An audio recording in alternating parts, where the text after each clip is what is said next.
Hello and welcome to Football Digest Extra. I'm Oliver Harbour, Chelsea correspondent at Football.London, and I'm joined today by the Daily Express's Tony Banks to look back at the weekend's big fixture. It was billed as the weekend's big fixture between Chelsea and Spurs, but it ended up being a stalemate between the two, 0-0 draw. Tony, we were both at Stamford Bridge on Sunday, and we were chatting before the game, and I think we were both pretty excited about what was to come. You know, both teams were playing pretty decent football, going into it, good form, top of the table clash, a lot to play for, and it ended up being slightly a damp squib. What were your thoughts after what we saw at Stamford Bridge? Well, I thought it was two teams which basically cancelled each other out. I think Tottenham came with a specific intent, as you would expect with Mourinho, and the type of team he's constructing at Tottenham, that was going to contain and then try and hit Chelsea on the break. Chelsea were also, I think, pretty intent on not losing. And because of the way the game went, I don't think any of Chelsea's forwards had a particularly good game. They weren't given a lot of the ball. They didn't have a lot of space, but there wasn't a lot of until right near the end, there wasn't a heck of a lot of penetration from Chelsea, nor was there much action from the Tottenham attackers like Son and Kane. So essentially the two teams cancelled each other out. Yeah, it's interesting, that counter-attacking football that Spurs were looking to play. Obviously, it worked so well against City, but they were so clinical against City, Spurs, in that time when they did get on the counter and their passing was crisp and they really were effective, but they just weren't that against Chelsea. I thought, on a Chelsea point of view, that sort of side of the game has actually showed maybe how much they've grown in the last year, because last season they would have been completely destroyed by that kind of a game attack, getting all the ball and wouldn't have dealt with it well with the attacking side of it. So I did think that that's how they came about. Now, it was interesting, wasn't it, Mourinho's comments after the game, where he was talking about his team were disappointed with a point. I mean, come on. What were your thoughts on those comments? Well, I mean, that's classic Mourinho, isn't it? He'll throw something like that out there. But he and Tottenham went into that game with a specific intent of playing in a certain way, which was pretty, as Lampard described it, and as he has described it in the past, with a low block, i.e. stop the other team and then try and hit them on the break. Now, he knew that. He knows that's exactly what Tottenham... By the way, until Lo Celso had a shot right near the end, Tottenham didn't actually have an attempt on the Chelsea goal in the entire second half. I made a note of it. They had some dangerous moments in the first half, but in the second half, they barely attacked, really. So it's typical Mourinho, isn't it? Throw that one out there, try and deflect a little bit, try and, put the pressure on the opposing manager. It's kind of what you would expect him to say. But listen, I mean, if anybody was accusing another person of parking the bus, you could say Lampard could fairly have accused him of it, couldn't you? Yeah, absolutely. Yeah, I mean, this was the thing, wasn't it? I mean, at the second half, we were kind of where the press box is there at Chelsea at the moment with the COVID situation. We were looking right down the line of the Spurs, and at times they were playing with six at the back. Højbjerg and Sissoko were basically playing as two extra centre backs, and it's very difficult. I have to say, that was kind of why Lampard said he wasn't surprised by what Mourinho did, and it kind of then surprised me. Well, wasn't that a perfect game for Olivier Giroud, who just come off the back of a game-winning goal against Rennes? And, we knew that it was going to be about crosses. Reece James is one of the best crossers that Chelsea have. He's turning into one of the best crossers in the Premier League. And he put in 2 or 3 balls in that second half for Tammy Abraham that, they weren't simple chances, but they were chances that if Giroud was in there, you'd think, Giroud against Joe Rodon, for example, a new guy, would have absolutely bullied him. I did think that maybe that was a chance there. I mean, do you think they got the tactics right, Lampard's, at all in the game? I mean, it looks like 4-3-3 is the way he's going to go. But do you think the tactics and the team selection was right? I think the tactics were okay, but the team selection was probably not quite on spot, because I didn't think any of the... I mean, you can point a finger to Abraham. Where we were sitting, you're right. We saw those 2 excellent James crosses, and he got ahead to both of them, but didn't do anything with them, just glanced them, just basically missed the moment. And you're right. A player like Giroud, more powerful in the air. I don't think Abraham's a particularly good player in the air, but, as a side issue. I think he's much, much better on the ground as a centre forward. He's good at holding the ball up. He's not particularly powerful in the air, whereas Giroud is. On the other hand, you get mobility with Abraham, which you're not going to get with Giroud. But I don't want to pinpoint just Abraham here, because I didn't think Werner had a particularly good game, nor Ziyech. Of that front three, I thought they were a little bit below par. I don't know. I was thinking about that with Werner after the game. I'm wondering whether he's just a bit tired. I'm thinking that maybe, in fact, in tomorrow's game, I wouldn't be at all surprised if Lampard didn't play him, just because they don't need to. Give him a bit of a rest. I think he's played every game since he's arrived. I think the only game he hasn't started is the first Carabao Cup game. Obviously, he started the second one where they lost to Spurs. I completely agree. I actually was very surprised that he started against Rennes. I was stunned. He played a lot in the international break. As you say, he's played basically every game for Chelsea in the club game so far. So I was very surprised that he started that game. And you would have thought, actually, it'd be a game that he would not start. And then you'd want him to start against Sevilla, because obviously this is such a big game against Sevilla, where it's talking about top of the table in the group stage. Very surprised that he started that game, for sure. Yeah, I agree. Yeah, it is a big game against Sevilla, although they want to top the group. But I can see Lampard making changes for this game, because I think his team needs freshening up. For instance, I would not be at all surprised if Pulisic didn't start this game.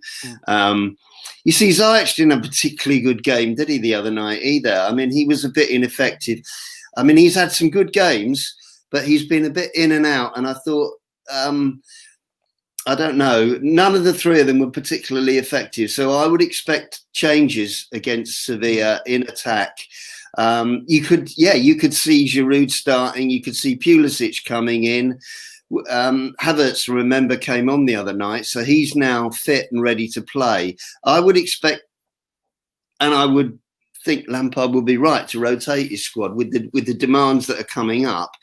These games, all right, it's important, but they are through. It's important to top the group, but they are through. So I would expect changes. But again, I don't want to point the finger just at Abraham there, because, as I say, all three of them were a bit below par, I thought.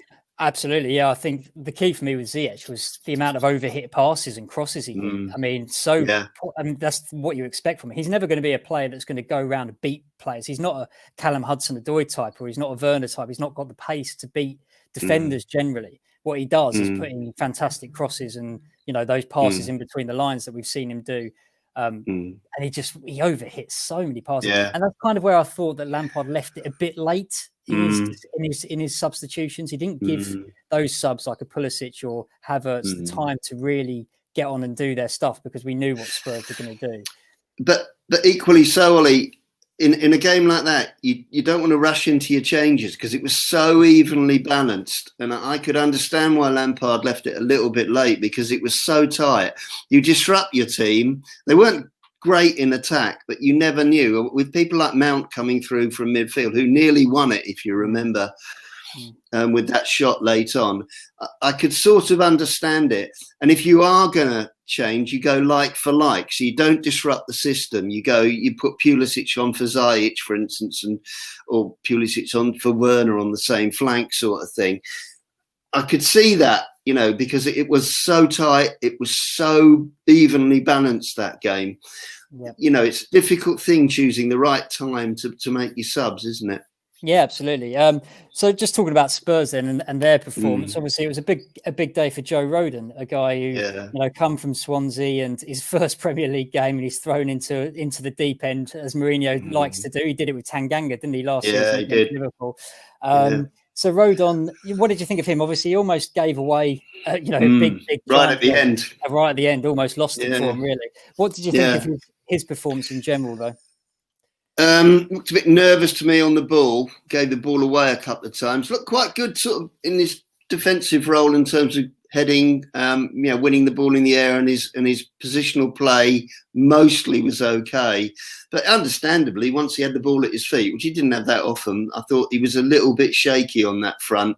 And obviously, right near the end, it was nearly catastrophic, wasn't it? But he got away with it. But okay, he didn't stand out. He wasn't a star. It wasn't a stellar performance, but he did okay, and it's going to stand him in good stead. And it's typical Mourinho, as you say, throwing him into a huge game like that early on in his career. See what he's made of. He looks like he's made of the right stuff, but Yeah, a bit more things experience obviously is needed. absolutely. I think one of the things I was quite impressed by him, actually, especially in the first half, I could hear him really clearly. Oh yeah. He wasn't a guy that went into his shell. I think that's obviously when you're a centre back and you're a youngster and you're coming in, and you might be, you've got the guys of Serge Aurier, you've got, Eric Dyer next to you, you've got Lloris behind you. Maybe you think that he might go into his shell a little bit. I was actually quite impressed by how vocal he was at one point. He was just screaming at Aurier to get into the position that he wanted him to be in, which, and he's going to make mistakes. And I mean, let's be honest. Kurt Zuma, for example, almost, I thought had a very good game, but then almost gave that chance to Lo Celso. So it's quite interesting. So just looking at the two clubs and where they're at now, Mourinho's pony comment. We're not a horse in the title race. We're a mere pony. Again, I think we both know that's just tactics. But you look at that bench that they had. Gareth Bale didn't come on. Vinicius as well has made a pretty decent start when he's got his chances. Do you think Spurs have got a squad to push on? Do you think you saw enough from them, or have seen enough from them at the beginning of the season to push on and actually really make a title challenge? I do, but then the only thing I'd say is if they get injuries to the front too, that would worry me. Whereas I think Chelsea have got slightly more depth in that area. If Kane and Son are injured or are having an off day, which they did the other night, they look a little bit blunt, don't they? And Bale, we're not sure, in terms of how effective, how much he still has, really. And Vinicius, yes, he's done well when he comes in, but he's strictly a number 3 striker. That will be, I think, in midfield and defence, I've got no real worries about them. And obviously in goal, Lloris is fine. In midfield, they're much stronger. They're better. I think Højbjerg's been a great signing. I think, he's really solidified them. We can see what Ndombele seems to have rediscovered himself as well. They've got a lot of power, a lot of strength, and a reasonable amount of creativity from midfield. Certainly got pace and power. But my worry is if one of the main front two got injured, that they would really struggle, and I don't know that that would be my only doubt long term, and perhaps even short term, obviously, if one of them is injured. I don't think they've got the depth, whereas Chelsea clearly have, providing, however, they don't let Giroud go in January. Because I think if they did, and he might well force the issue, obviously, that would be a problem for them. Yeah, absolutely. I think just looking at Chelsea and their time, I think we both knew from last season what they lacked was, well, at both ends of the pitch at times, they weren't clinical enough at times, but then defensively they could be a horror show. And to see what the transformation we've seen right now, I mean, I have to admit, when Thiago Silva came in, I did think, okay, free transfer, but he is 36. And we all know he's been a great defender in his time for AC Milan, for PSG. We know this. But can he come in and really do a job? And then obviously he had that mistake at West Brom, and you're kind of going, oh God, what's happened here?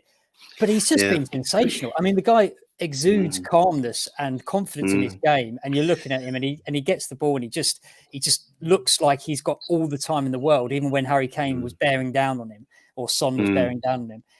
And then obviously Mendy as well in goal. I mean, he's equaled Petr Cech's record when he first started at Chelsea. I saw this yesterday. Cech started with 11 games, 8 clean sheets and 3 goals conceded. Mendy's on that exact same level.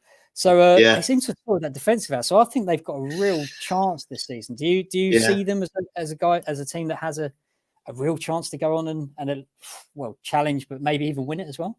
Yeah, I do. And I think, and as I said a few minutes ago, possibly a better chance than Tottenham because of the sheer depth. I mean, they bought a lot of players, and that's given them depth in that forward area in particular. But I'll tell you what another key is, I think, and you and I know this from watching them for a long time, is putting Kante in his best position. 100%. Putting Kante at the bottom of the midfield, in front of the two, Silva and Zuma in this case. That's crucial. I mean, Jorginho is a great player, but he is not as defensively sound as Kante. And it looks to me like Lampard has now made that decision. And, Kante is the man who's going to be his anchor man in midfield. It also looks to me, actually, as though, and it's fairly clear, really, as James is his first choice right back now, isn't he? You know, and I think that gives Chelsea a solidity and a mobility, but particular solidity, because with Kante in front of you, I think that's going to improve any centre-back partnership, isn't it? You know, and I agree with you about Silva. He's immense, isn't he? He's just he's so calm, he's so cool. And you know, according to what we hear, they're even thinking of trying to give him another deal to add on to the 1 year. But there's several elements to the solidity, the newfound solidity, which I think are factors, really. Yeah, I think that you speak to a lot of ex-pros, and a lot of them, they say defences win your titles, don't they? And I think that's where, you know, and you can pick up 1-0 wins here and there, or you can go and beat the teams that you're supposed to, that Chelsea didn't manage to do last year. I do think, though, Ollie, that there's still one or two questions about Chelsea defensively. I mean, you know, the West Brom game, the Rennes game, when, you know, they lost a man at the corner, they still don't 100% convince defensively. I still think, for instance, I still think Reece James switches off occasionally defensively. I think he gets caught occasionally. Zuma, I think, has come on. I think he's a good player. I think, you know, I don't know what you think, that if you're picking the two that are going to be your centre-backs, you're probably picking Zuma and Silva now ahead of Rudiger and Silva and ahead of Christensen and Silva. Absolutely. Silva's, you know, you're probably going to go that way, because Zuma's now better on the ball than he once was. He was, you know how he was, very tentative and sort of over elaborate. I mean, a 6-yard pass was like a real task, wasn't it, for him? You know, I mean, the one thing I would say about him still is he still has that mistake in him. We saw at the end of the Spurs game, he still will have that mistake that, you know, will get him into trouble. We saw it against Southampton, I think, because he played that pass back to Kepa when it was completely way too short, and, you know, Kepa came in for a lot of stick for it, but Zuma was a massive mistake for it. He still does have that, but I completely agree. I think, you know, Rudiger, Christensen and Tomori are really going to struggle to get into the side now, especially on a regular basis, because those two are looking so secure. So just to move it forward, looking ahead now, obviously this weekend we're going to get fans back, which is going to be great for all in London. You know, unfortunately not across the whole country, which is a real shame. But for Chelsea versus Leeds, we expect a couple of thousand. North London derby as well, we expect a couple of thousand in the stands for that as well, which is great to see. We all want to see fans back. So looking ahead, we'll start with Spurs then. That North London derby game. After the game at Lask, and then they've got Antwerp in the Europa League. They've got another big game against Crystal Palace, and then Liverpool and Leicester. So they've got a tough run of fixtures coming up, haven't they? I mean, a real tester. I mean, you wouldn't expect Mourinho to play the same style against Arsenal, would you? You'd expect him to maybe slightly be more expansive, do you think? I would, yeah. I would expect him to be slightly more expansive, because Arsenal are in a pretty parlous state at the moment. He might think he can. I know, you know, a North London derby throws form out the window, doesn't it? You know, it's a special kind of game. So, but yeah, I would expect him to go for Arsenal. You know, I do think that. You know, I think Tottenham should win that game. I do think that. But they're not really an attacking team. No. You know, I don't think he's going to change it radically. I think there'll be more emphasis on going for it, but they ain't going to really change the methodology here. You know, they'll be tight, they'll be strong, they'll be determined, they'll lock up the centre of the game, and then they will try and hit a very, very vulnerable Arsenal team on the break. I think probably I would expect Lo Celso to play, you know, to give them a little bit more inventiveness and pace. But you know, yeah, I think they'll go for it against Arsenal. I expect them to win. And before we get on to Chelsea's sort of Chelsea's things, I've just got one question there from Ahmed, who's asking, will Werner play up front or still on the left? Now, it seems that Lampard really has got this idea of Abraham now playing at top. And I think Abraham, over his performances, has deserved to start. I do think he's really impressed. You know, we could talk about the Spurs game. He didn't have his best game, but he has kind of really improved. So it does mean that Werner will be pushed out on the left. Do you think, though, it's kind of only a matter of time until Lampard moves Abraham back aside and Werner goes up top and Pulisic, when now he's back, fitness comes back on that left. Do you see that? I mean, I think Pulisic has to play. I mean, we saw it last season, the end of last season. When he's fully fit, he has to play. So I think that's the only way. But as you say, Werner needs a bit of a rest. But I mean, what are your thoughts on that? Well, that's short term, isn't it? Because I think if Werner needs a bit of a rest, it's only going to be for a game or two, possibly one game. He just needs to freshen himself up. And he may not even need that. He may just be going through a dip, It's that happens, doesn't it, when you go to a new club? And he's got off to a pretty decent start. I think you're probably right long term, because I think you're right. Pulisic is a match winner. And I think the way it works at the moment with Pulisic having been injured, 4 or 5 weeks now, something like that, he's been injured. And Abraham deserves a run in the team. He deserves to be given his chance as a run in the team. But yeah, I think long term, you're going to see Werner playing through the middle, Pulisic off on the left, Havertz or Ziyech somewhere floating around on just behind them or on the right. I think that's the long term plan. And I think you're going to see Abraham having to battle to get in there. On the other hand, if he now starts having a great run and knocks in the goals, Ziyech is also, he needs to pick up his form. He needs to start, scoring some goals and making an impact on games. He's a bit sporadic at the moment for me, Ziyech. So he could be the one that struggles. But yeah, I think long term we're probably going to see Werner playing through the middle. Cool. And we'll finish up just quickly on Chelsea's upcoming fixtures. Obviously Sevilla tomorrow night. And then it's Bielsa versus Lampard once again. Spygate revisited on Saturday, which we're all kind of looking forward to seeing how they match up in the Premier League. I mean, Leeds are impressing a lot of people and the way their style of play and what Bielsa's bringing to the league. Lampard's going to be careful about that, surely, but he will see an opportunity to exploit Leeds, surely, with the quality that they do have. If they've got the ability to really get at Leeds defensively, you must think that they've got a good chance to get at this Leeds side. But then at the other flip side, we know how dangerous Leeds can be. So it's going to be actually probably a bigger test for Chelsea's defence, and maybe it was against Spurs. Which is I think I'm not. I would think that's going to be quite a test actually, because what I've seen of Leeds, I've seen them about 3 or 4 times, and they are a very dangerous team. And what would worry me about them is the pace that they have in forward areas and the way and the amount of people they push forward. They push 4 or 5 players forward, and Chelsea are going to have to watch that. And again, we come back to the Kante thing. He's going to be so important in a game like that, shielding that defence, which, as we've discussed, does have the odd rick in them, does have the odd switch off moment in them. You've got to be very careful against a team like Leeds. I mean, you're right, in as much at the other end of the field, I can see Chelsea giving that Leeds defence a lot of problems, because I think there's weaknesses in the Leeds defence, and Chelsea have got the capability, particularly again if Pulisic is fit and he plays as well, and Werner's given a rest, so he comes back refreshed. You've got Havertz now fit again. You'd expect them to cause Leeds a lot of problems defensively, but I'd watch it at the other end. I'd be careful. Right. Thanks very much, Tony. Thanks for joining us on the Football Digest Extra. And thanks everyone for joining in and listening to it as well. And we will have more for you very soon. We'll be discussing, no doubt, the latest Chelsea and Spurs and all the clubs around the country and how they're getting on in the Premier League. So thanks very much. And we will see you very, very soon.